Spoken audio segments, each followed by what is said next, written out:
I realized it on the morning of my 18th birthday. I woke up expecting balloons, presents, and the small family party my parents had promised me for months. Instead, my mom walked into my room, sat on the edge of my bed, and said 7 words that changed my life forever. "We're canceling your birthday, your sister needs us more." At first, I thought she was joking. She wasn't. My parents had decided that because my younger sister didn't feel special enough, my 18th birthday would be cancelled, so all the attention could stay on her. No cake. No friends. No celebration. Just another reminder that, in our house, I was always expected to sacrifice my happiness for hers. They thought I'd be disappointed. They thought I'd complain. They thought I'd eventually forgive them like I always had. But this time, I didn't argue. I didn't cry. I simply smiled. Walked back into my room. Packed one suitcase. Left a single envelope on the kitchen table. And walked out of the house without saying goodbye. 3 months later. My parents were standing on my doorstep, begging me to come home. But by then, it was far too late. The birthday that was never mine. People like to say that every child is loved equally. I used to believe that too. At least, until I was old enough to notice the pattern. My name is Noah, and growing up, I always felt like a guest in my own family. Not because my parents were cruel. Not because they didn't provide for me. They did. I always had food on the table. A roof over my head. Clean clothes. Everything a kid technically needed. But love isn't measured by what someone buys you. It's measured by the choices they make. And my parents always made the same choice. My younger sister, Lily. Lily was 3 years younger than me, and from the day she was born, she became the center of our universe. At first, I didn't mind. I was excited to have a little sister. I helped feed her. I read bedtime stories to her. I even gave up my favorite stuffed bear because she cried whenever she couldn't sleep without it. Back then, I thought that's what being a good big brother meant. I had no idea it would become my full-time job. As we got older, the differences became impossible to ignore. If Lily brought home a B on her report card, my parents celebrated with dinner at her favorite restaurant. When I earned straight A's, Dad simply nodded and said, "That's what we expect from you." No celebration. No pictures. No congratulations. Just expectations. Whenever Lily wanted something, my parents somehow found the money. Dance lessons. A new phone. Designer clothes. A laptop she needed for school. Meanwhile, I learned not to ask for much. Not because I didn't want things. Because I already knew the answer. We'll see. We can't afford it right now. Maybe next year. Eventually, I stopped asking altogether. The funny thing was, everyone outside our house thought we were the perfect family. Every Christmas photo looked picture perfect. Every Facebook post showed smiling faces. Every holiday looked like something out of a commercial. No one ever posted the arguments. Or the broken promises. Or the countless moments when I quietly stepped aside so Lily could have what she wanted. By the time I turned 16, I'd started working part-time at a local grocery store. It wasn't glamorous. I stocked shelves after school, worked weekends, and picked up extra shifts during holidays. The paycheck wasn't huge, but it gave me something I'd never really had before. Independence. I bought my own clothes. Paid for my own phone bill. Even saved money for college. It felt good knowing I didn't have to rely on anyone. My parents noticed too. Except instead of being proud, they started relying on me even more. "Noah, can you pick Lily up from dance?" "Noah, can you help pay for groceries this month?"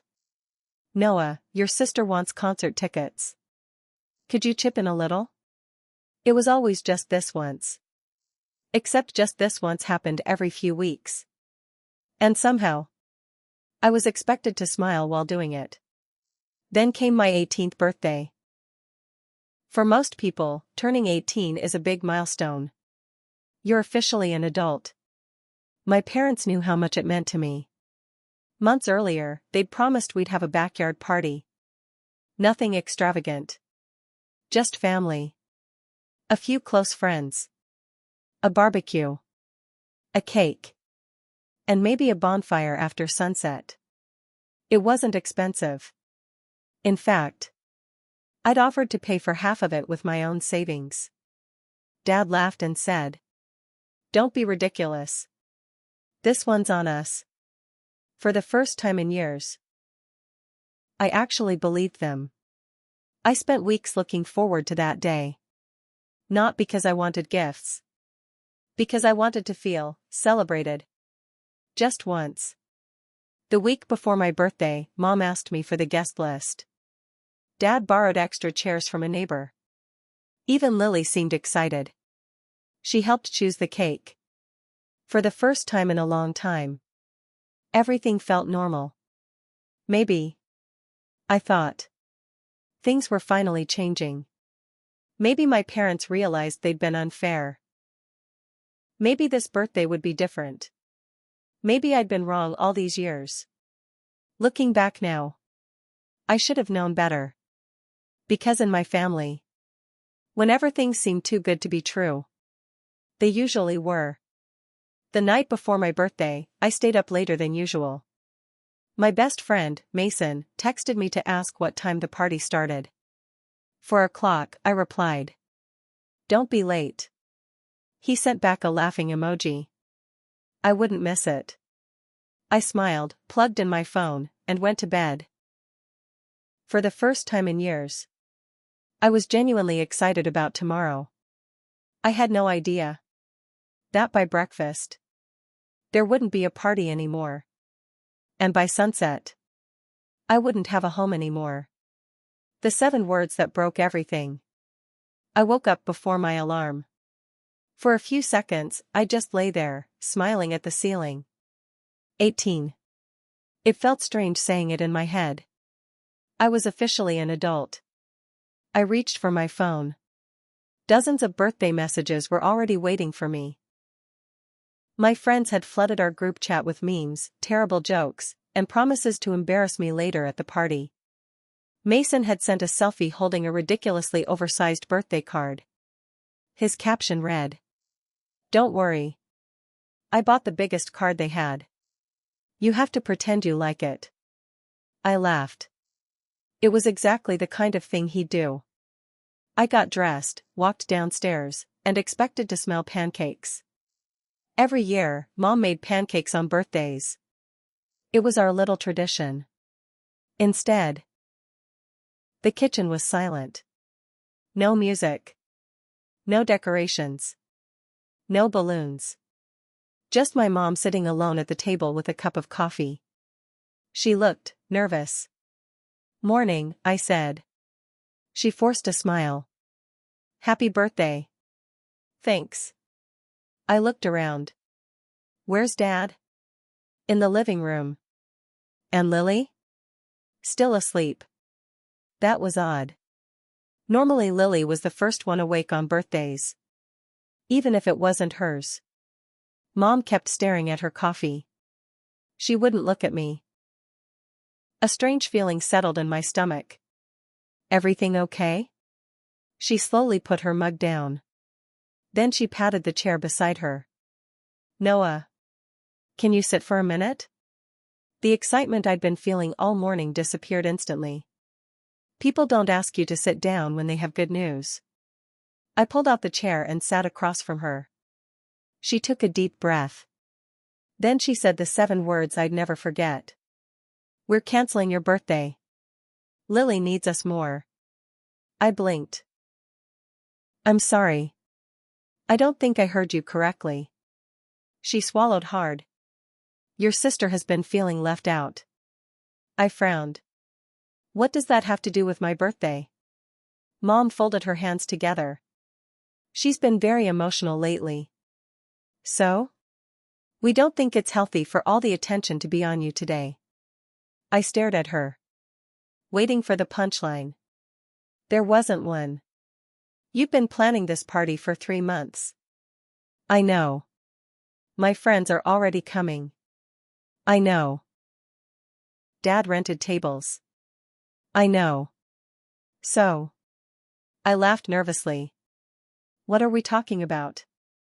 Mom finally looked me in the eyes. The party is cancelled. Just like that. No discussion. No apology. Just. Cancelled. I looked toward the living room. Dad was standing in the doorway. He'd obviously been listening the whole time. He crossed his arms. It's only a birthday, son. Only a birthday. Funny. Because when Lily turned 16, they rented a banquet hall. Hired a DJ. Booked a photographer. Invited nearly 100 people. No one called that only a birthday. I looked back at Mom. What exactly does Lily want? Before she could answer, Lily walked into the kitchen. She was still wearing pajamas. The moment she saw me, she stopped. She looked uncomfortable. Almost guilty. Mom smiled at her. Sweetheart, we're just explaining everything. Lily quietly sat down. She wouldn't meet my eyes. I asked her directly. Did you ask them to cancel my birthday? She hesitated. Then she whispered. I just said. I felt like nobody notices me anymore. I frowned. What? Mom immediately jumped in. See? She's been struggling. Dad nodded. She's having a hard time. I looked from one parent to the other. So your solution was to erase my birthday? Dad sighed. Don't make this harder than it needs to be. Harder? I hadn't even raised my voice. Mom reached across the table and touched my hand. We'll celebrate another weekend. I pulled my hand away. No. She looked surprised. What do you mean? I mean, my birthday is today. You don't postpone someone's 18th birthday because another person wants attention. Dad's expression hardened. Watch your tone. My tone? I couldn't believe what I was hearing. You cancelled my birthday. And somehow I'm the problem? Lily suddenly spoke. I told them they didn't have to. Everyone turned toward her. I never asked them to cancel it. The room went quiet. Mom looked shocked. Lily. I didn't. She looked at me for the first time all morning. I just told Mom I felt invisible sometimes. I didn't know they'd do this. Dad cleared his throat.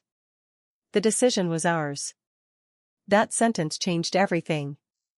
For the first time, I realized this wasn't really about Lily. It was about my parents. They had made this choice. Not because Lily demanded it. But because, somewhere deep down, they believed my feelings mattered less. Mom stood up. Let's not ruin the day with an argument. I almost laughed. Ruin the day? That had already happened. Then my phone buzzed. It was Mason. On my way. Can't wait to see everyone. I looked at the message for a long moment. Then I looked back at my parents. So what do you expect me to tell my friends? Dad shrugged. Tell them the party's off. That's it? Yes. No explanation? They don't need one. I slowly nodded. Something inside me just stopped. Not anger. Not sadness. Hope. Years of convincing myself things would eventually get better disappeared in that moment. Because if my own parents could look me in the eyes on my 18th birthday and tell me my happiness was less important than avoiding my sister's jealousy, then I finally understood my place in this family. I wasn't a son. I was a sacrifice. And for the first time in my life, I decided I wasn't going to play that role anymore. I quietly walked upstairs. Neither of my parents followed me. They probably thought I was upset. That I'd slam a door. Maybe cry. Maybe come back down after I'd calmed down. Instead, I opened my closet. Pulled out the old suitcase I'd bought with money from my grocery store job. And started folding my clothes. Because if they could cancel the most important day of my life without a second thought, maybe it was time to stop calling that house home. The suitcase, the letter, and the door I never looked back at. I wasn't acting out of anger. At least, not anymore. Anger burns hot. What I felt was cold. Clear. For years, I'd convinced myself that every disappointment was just a misunderstanding. Maybe next year would be different. Maybe after I got better grades. Maybe after I got a job. Maybe after I stopped asking for anything. There was always another maybe. But standing in my room with an empty suitcase on my bed, I realized something. Nothing was ever going to change. Not because my parents couldn't see what they were doing. Because they didn't think they were doing anything wrong. I opened my closet and started packing. A few pairs of jeans. T-shirts. My work uniform from the grocery store. A hoodie my grandfather had given me before he passed away. My laptop. The folder that held every important document I've quietly collected over the years. My birth certificate. My social security card. My passport. The bank statements from my savings account. I'd learned a long time ago that if you wanted to become independent, you had to protect the things nobody else thought about. Halfway through packing, there was a knock on my bedroom door. It opened before I could answer. Lily stepped inside. She looked nervous. "Can I come in?" I nodded. She noticed the suitcase immediately. "What are you doing?" "Packing." "For what?" I zipped up one side of the suitcase.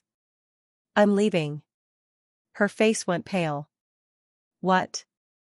"I can't stay here anymore." She shook her head. "They'll calm down." "No. They won't. You don't know that." I smiled sadly. "I've been waiting 18 years. That's long enough." She looked like she wanted to say something. Instead, she sat on the edge of my bed. "I'm sorry." I looked at her. "For what?" "I really didn't want this." "I know." "No." She wiped away a tear. "I mean everything." I frowned. "What do you mean?" She took a deep breath. "When I was little, I thought it was normal." "What was?" "Mom and Dad always choosing me." She looked at the floor. "But when I got older, I started noticing. Every time they canceled your plans, they'd buy me something. Every time they forgot one of your school events, they'd show up to mine." She paused. "I told them they didn't have to." I believed her. For the first time, I really believed her. "I didn't hate you, Noah. I always wondered if you hated me." I walked over and sat beside her. "I never hated you. I hated the way they treated us." She looked confused. "Us?" "They didn't just hurt me. They hurt you too." She frowned. "What do you mean?" "They taught you that the world would always move around your feelings. And they taught me mine didn't matter." I could see the realization settling over her. Neither of us had won. We'd both lost. Just in different ways. She hugged me tightly. "I don't want you to leave." I hugged her back. "I know. But if I stay, I'll spend the rest of my life waiting for them to finally see me." She started crying. Real tears. "I'm going to miss you." I smiled. "I'm only a phone call away."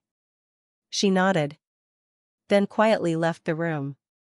A few minutes later, I heard my parents laughing downstairs. They had no idea what was happening. No idea their son was packing his entire life into one suitcase. No idea that this wasn't another silent protest. This was goodbye. I looked around my room one last time. The walls were covered with old baseball posters. A bookshelf I'd built with Grandpa. The height marks Mom had drawn on the doorframe every birthday until I turned 12. Funny. She'd stopped measuring my height. Around the same time she stopped noticing me. I took one last deep breath. Then I sat down at my desk. If I was leaving, I wasn't going to disappear without saying anything. I grabbed a pen and a single sheet of paper. It took me nearly 20 minutes to write. Not because I didn't know what to say. Because I wanted to make sure I didn't write out of anger. When I finished, the letter simply read, Mom and Dad. Today wasn't the reason I left. Today was the reason I finally realized I had to. For years, I kept believing that if I worked harder, stayed quieter, and expected less, one day I'd matter as much as Lily. Instead, every time I sacrificed something, you asked me to sacrifice a little more. Canceling my 18th birthday didn't break my heart. It opened my eyes. I don't hate either of you. I hope someday you understand why I couldn't stay. Please don't blame Lily. This wasn't her decision.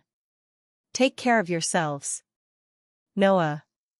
I folded the letter, placed it inside an envelope, and wrote 2 words on the front. For Mom and Dad.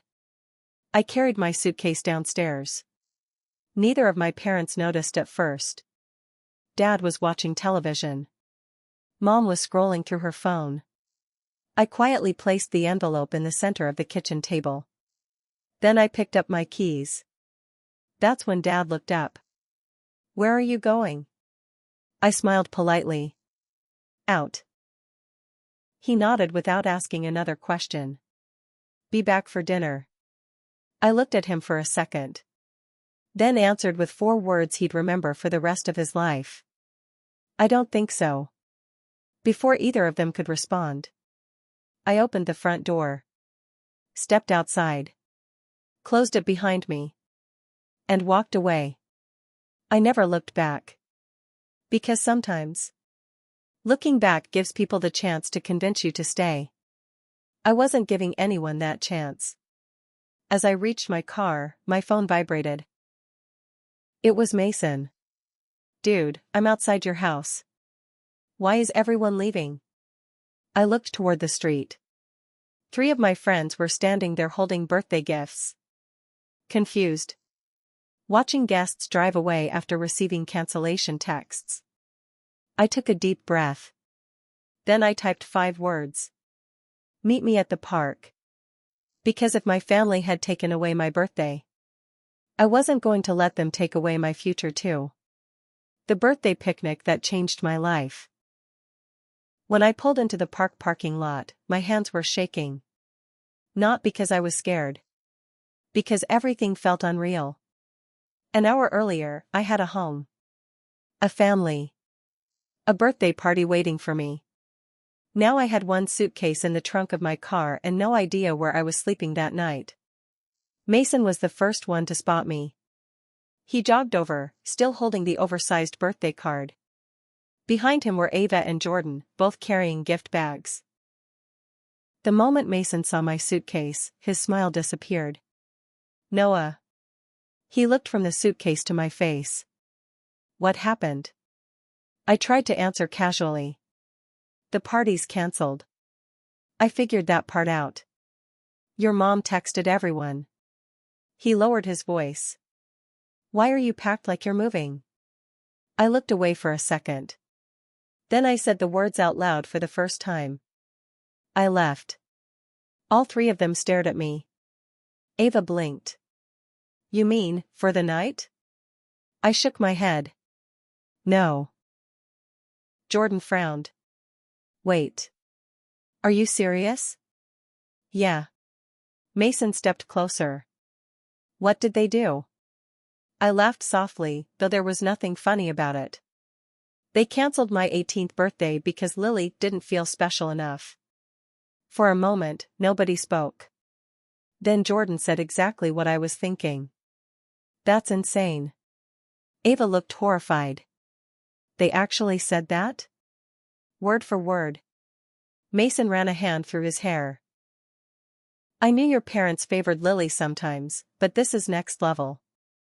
I sat down at one of the picnic tables and stared at the grass. I think I always knew this day would come. Ava sat beside me.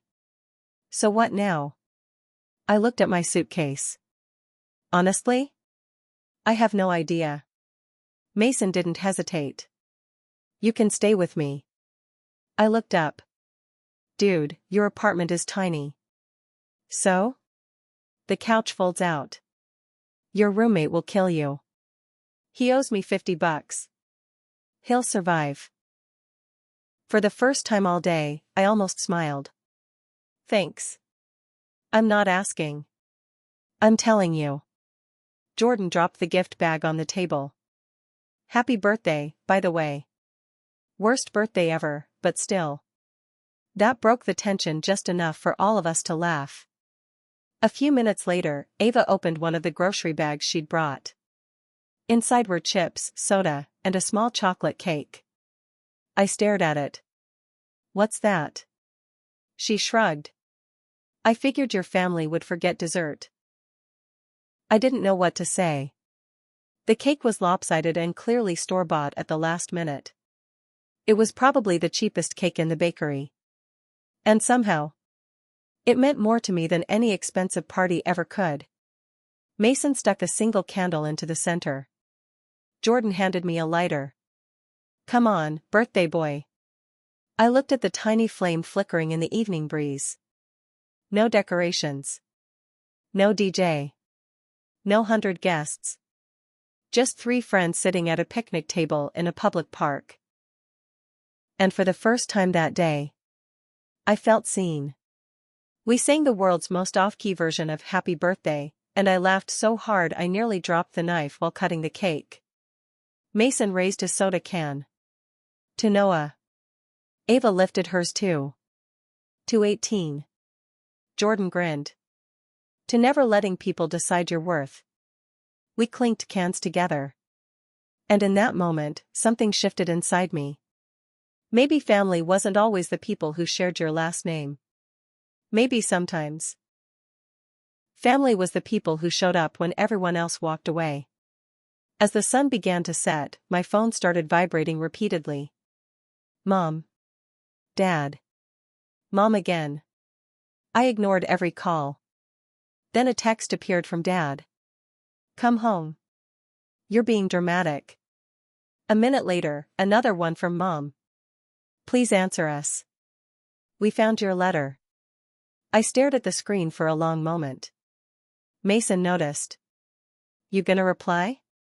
I locked the phone and slipped it back into my pocket. No. Ava looked surprised. Not even to tell them you're safe? I thought about it. Then I shook my head. They know I'm safe. What they don't know. I looked toward the darkening sky. Is that this time I'm not coming back. The park lights flickered on one by one. A cool breeze moved through the trees. For the first time in my life, I had no plan, no certainty, and no idea what tomorrow would look like. And strangely, I felt free. What I didn't know was that by the next morning, my parents would be calling every relative they knew, convinced I'd run away.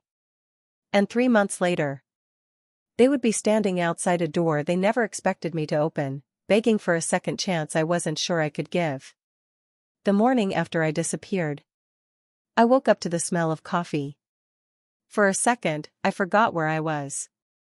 The ceiling wasn't familiar. The walls were plain white. A guitar leaned against the corner of the room, and someone was snoring in the bedroom across the hall. Then it hit me. I wasn't home anymore. I was sleeping on Mason's old pull-out couch. And for the first time in 18 years, that realization didn't make me sad. It made me feel lighter. I reached for my phone. 47 missed calls. 26 text messages. Most of them were from mom and dad. The rest were from relatives. I opened the first text from mom. "Noah, please answer. We're worried." The next one came 20 minutes later. "Where are you?" Then another. "Please just tell us you're safe." Dad's messages were different. Short. Direct. "Come home. Enough of this. You're acting like a child." I couldn't help smiling. Funny.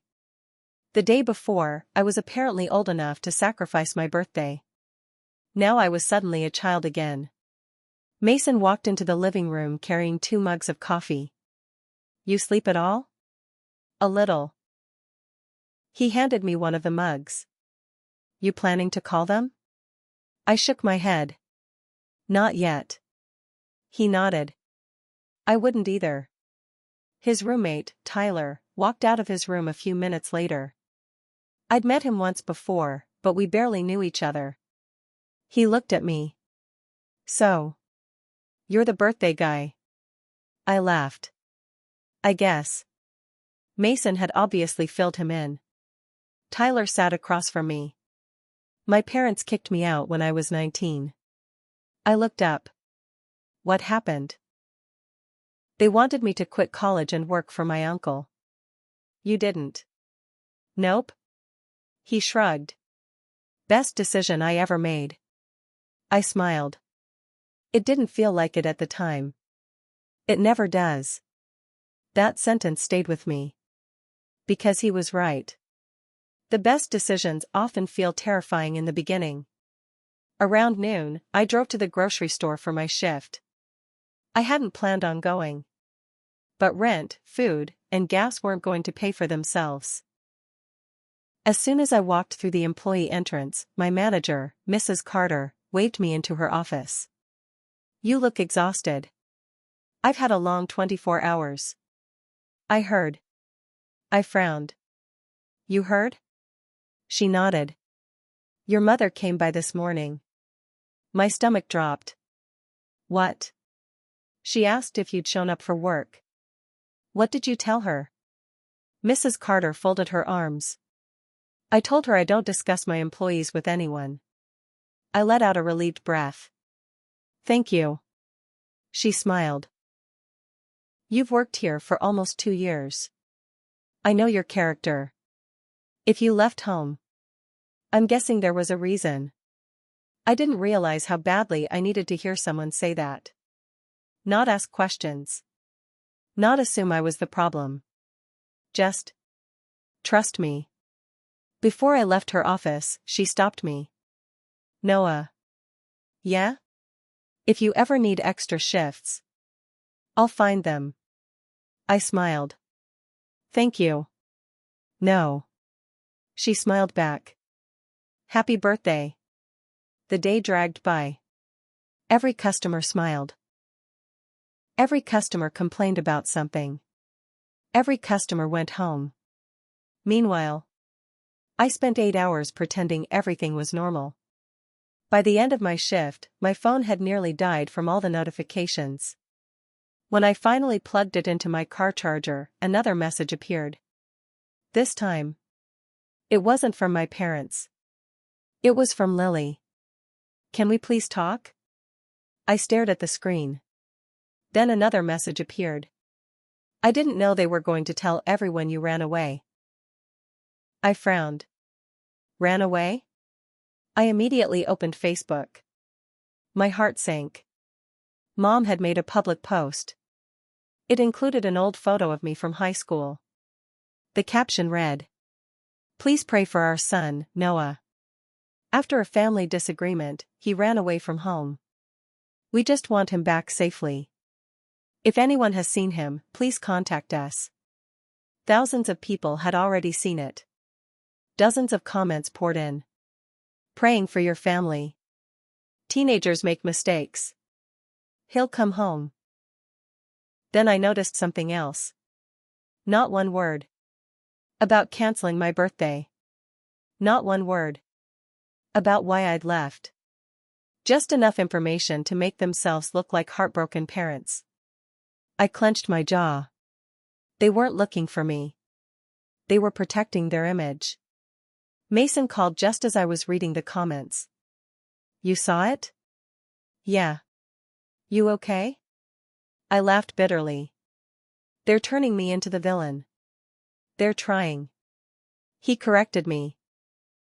But anyone who actually knows you isn't buying it. I wanted to believe him.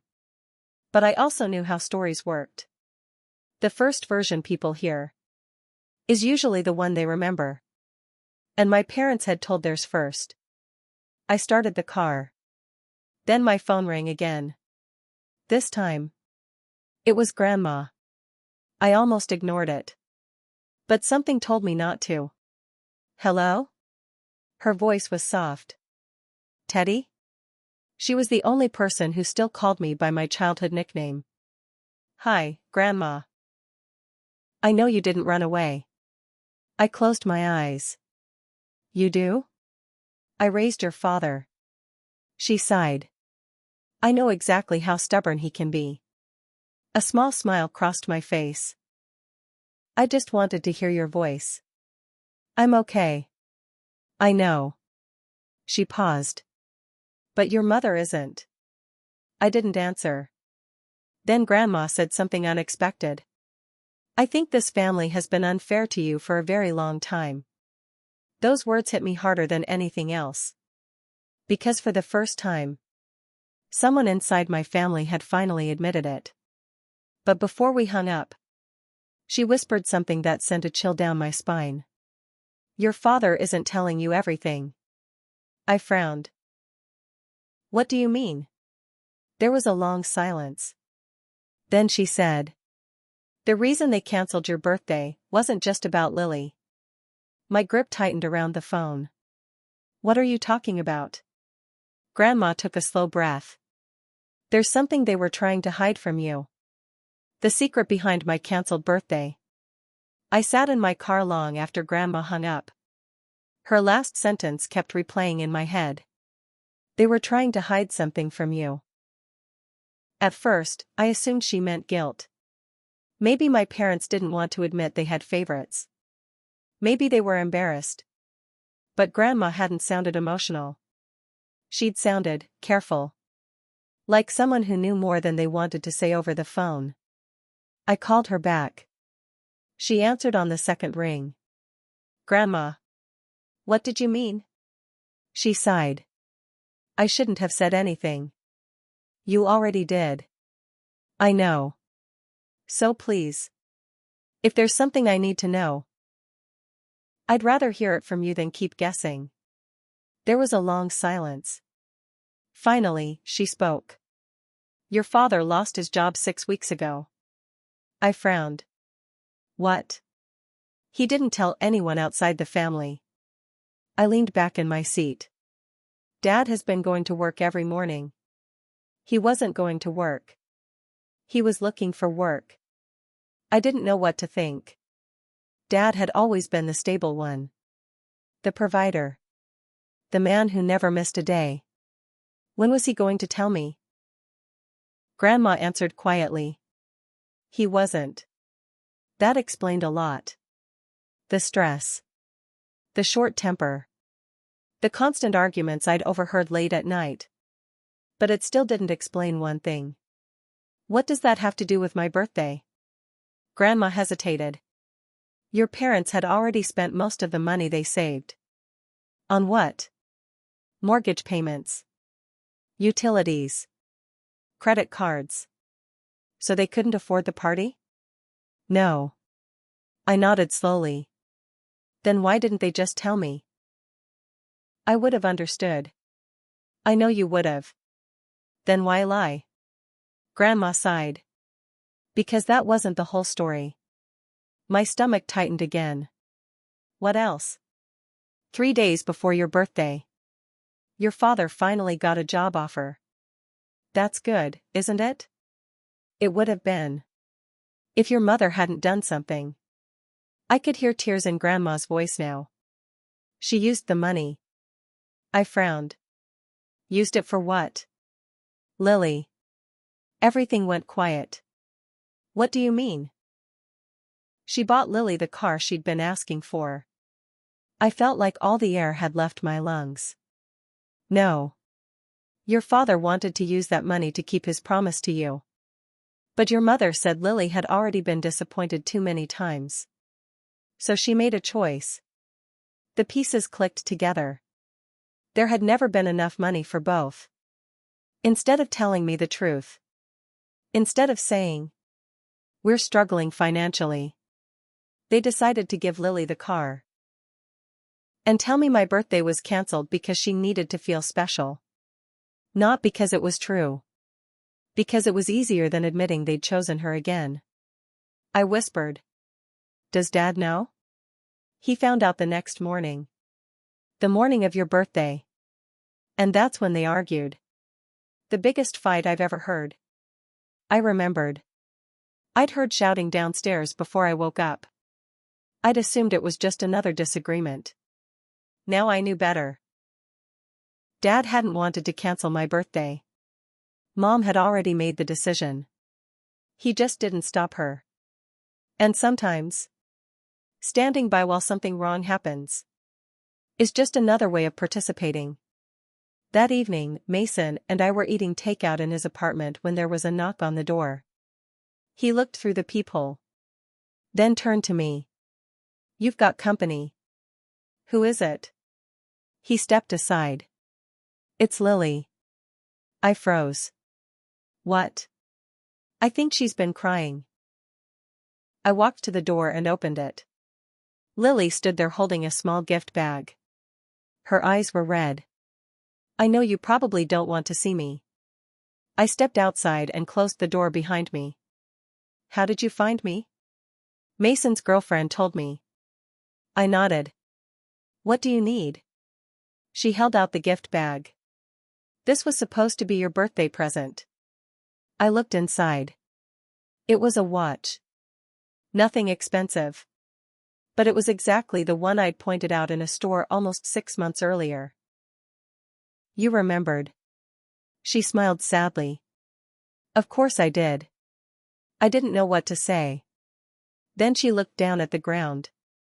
I heard Mom and Dad fighting. You did? She nodded. I wasn't supposed to. What did you hear? She swallowed hard. Mom admitted she used the party money. I closed my eyes. So it's true. There was something else. I looked back at her. Dad told her. One day Noah is going to leave us, and it'll be our fault. A lump formed in my throat. He really said that? She nodded. He cried. That surprised me. In 18 years. I'd seen my father cry exactly once. At Grandpa's funeral. Lily wiped away another tear. I think they finally realize what they've done. I looked toward the apartment building. Then back at her. Sometimes. I said quietly. People don't realize what they have. Until they've already lost it. She nodded. I know. She started walking back toward her car. Then stopped. Without turning around, she said.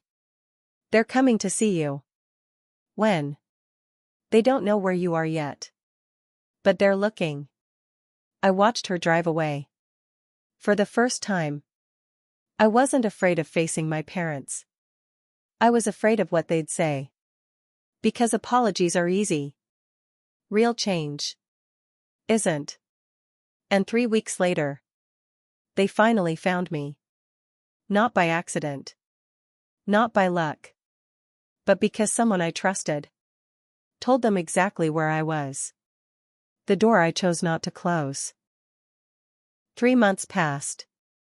I found a small studio apartment just 15 minutes from work. It wasn't much. The kitchen was barely big enough for one person. The couch was second-hand. The dining table came from a thrift store. And my bed squeaked every time I rolled over. But every single thing inside that apartment belonged to me. For the first time in my life, I wasn't living in someone else's expectations. I was building my own. Mrs. Carter promoted me to assistant shift manager. It wasn't a huge raise, but it was enough for me to start saving for community college. Life wasn't perfect. Some nights I ate instant noodles because I was trying to save money. Some weeks I worked 60 hours. But every paycheck reminded me of something. I was standing on my own 2 feet. And that feeling was worth more than any birthday party. One rainy Saturday afternoon, there was a knock at my apartment door. I looked through the peephole. My heart stopped. Mom. Dad. And Lily. For a long moment. I just stood there. 3 months ago, I would have opened the door immediately. Now. I wasn't sure I wanted to. Another knock. Dad spoke through the door. Noah. I know you're home. We just want to talk. I closed my eyes. Then unlocked the door. They stepped inside quietly. No one knew where to sit. The silence was awkward. Almost painful. Mom looked around my tiny apartment. She noticed the old furniture. The stack of textbooks on the coffee table. The grocery budget written on a whiteboard. And the second-hand coffee maker in the corner. Tears filled her eyes. You've been living like this? I shrugged. I've been living within my means. She covered her mouth. Dad spoke next. You've lost weight. I've been busy. Another silence. Finally. Dad reached into his jacket and pulled out a small envelope. I think this belongs to you. I opened it. Inside was cash. Exactly $2,300. I looked up. What is this? The money we spent on your birthday. I pushed the envelope back toward him. I don't want it. Mom's voice trembled. Please. It's not about the money. I know. Then keep it. I shook my head. You can't buy back what happened. Dad lowered his eyes. I know. He looked older than I remembered. His hair had more gray. The confidence he always carried was gone. I failed you. Those 3 words were something I'd waited years to hear. Not because I wanted him to suffer. Because I wanted him to acknowledge the truth. I should have stood up for you. I should have protected you. Instead, I kept choosing the easier path. I nodded slowly. You did.